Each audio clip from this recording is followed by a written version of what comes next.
meet.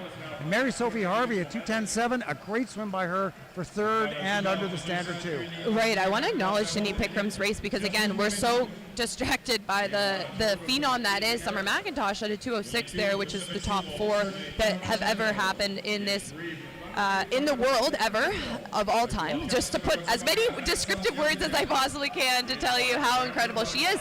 Now, Cindy Pickram, like you said, right on her personal best time, and that's an event she's gone back and forth on. This is kind of her bread and butter. So for her to do that at this point of the season, it's still March, and she's had some challenging last couple years.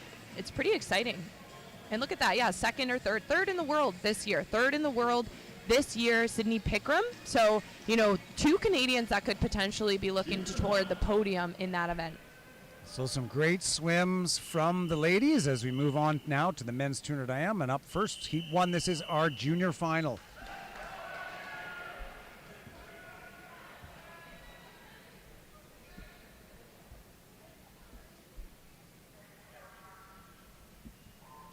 So here we go in this one. We do have a few juniors that made it through to our super final. We actually have 4 of them.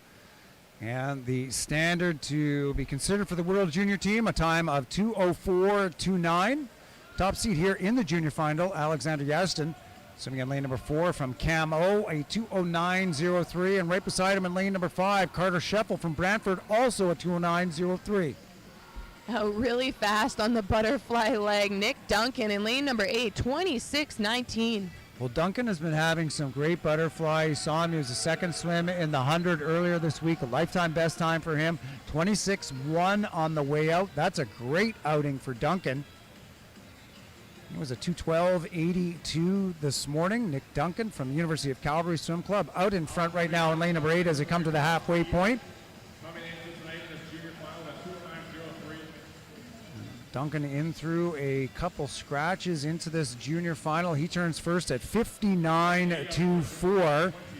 More than a second and a half faster than he was this morning, but the field has really moved up to him on the backstroke leg, and now we've got 4 swimmers even with Duncan as they go onto the breaststroke. And then here come the breaststrokers. So if you see anyone that's lagging behind a little, likely that they might have a breaststroke be one of their hidden strengths and be making a move at this point. And you can see that it's happening here in lane number 2 from the from the Pacific Sea Wolves, Sergei Chernymachenko. Having a great breaststroke lead. He's managed to move himself right up and even with Duncan as they come to the 150 wall. Here's Chernymachenko at 136.86. Duncan has dropped to third, a second back. Second now is the top seed in the junior final. Yazden turns at 137.6. He's 0.8 of a second back.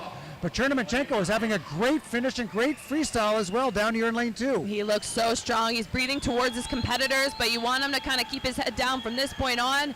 And he's going to try to get to the wall, but watch, Aquatic Club, Carter Scheffel. Out of nowhere on the freestyle in lane 5, 2:07.35, a great finish by Scheffel from Brantford.